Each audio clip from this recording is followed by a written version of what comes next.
No niin, tässäpä vähän in the back, mitä jikun heittäjältä löytyy. Vaan puttareita on vaan 4. Tämmönen Tiger Kui. Puttareita vaan 4. Tiger Kui. Toista käytän heittoon ja toista puttaamiseen.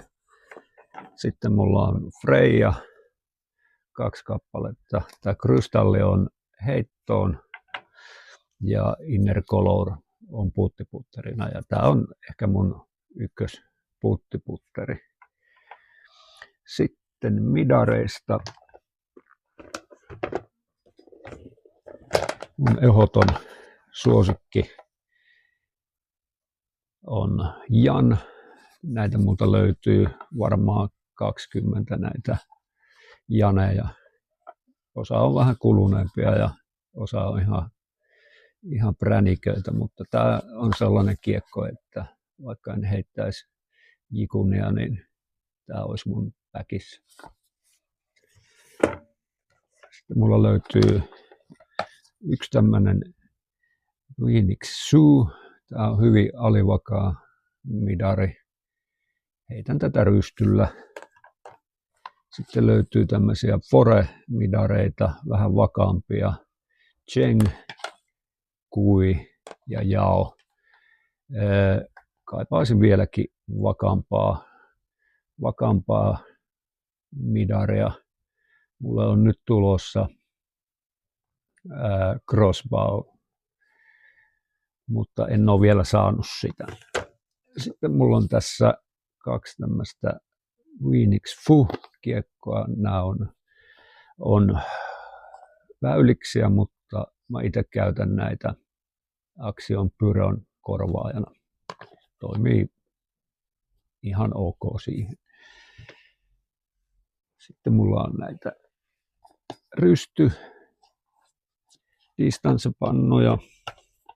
Tässä on Ki Phoenix muovilla ja Dragon muovilla. Tämä on ihan hyvin liitävä, nopea kiekko. Sitten tässä on Inner Color Fuxi ja Natura Longe. Nämä on aika vakaita kiekkoja, mutta rystyllä mä näitä heitä jonkun verran. Tätä longea on myös forella paiskonut. Sitten tässä on Pi ja Wei.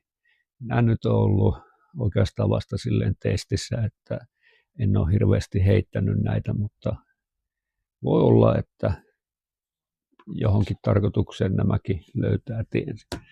Ja sitten nämä tärkeimmät kiekot, eli mitä mä heitän forella. Mulla on tässä Dae, on tällainen Dragon muovinen ja sitten Phoenix muovinen. Ja tää on aivan älyttömän hyvä distance driveri. Suhteellisen vakaa. Vähän niin kuin MVPltä Foton, mitä heittelin paljon yli 10 vuotta. Sitten tässä on yksi kappale Shikong. Tämä on tämmöinen hohtava muovi ja tämä on vähän semmoinen pakene vankilasta kiekko, mihin mä sitä on kämmenellä käyttänyt.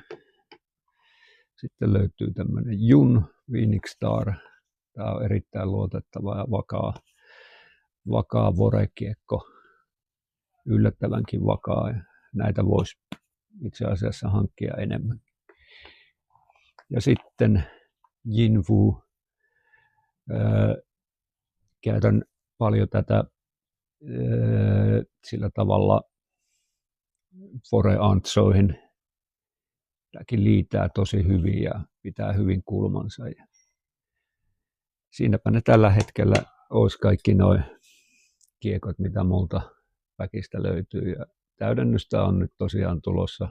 Varmaan ensi viikolla tulee jo postissa, niin pääsee testaamaan uusia moldeja. kiitos kun katsoit ja tässä on mun väki.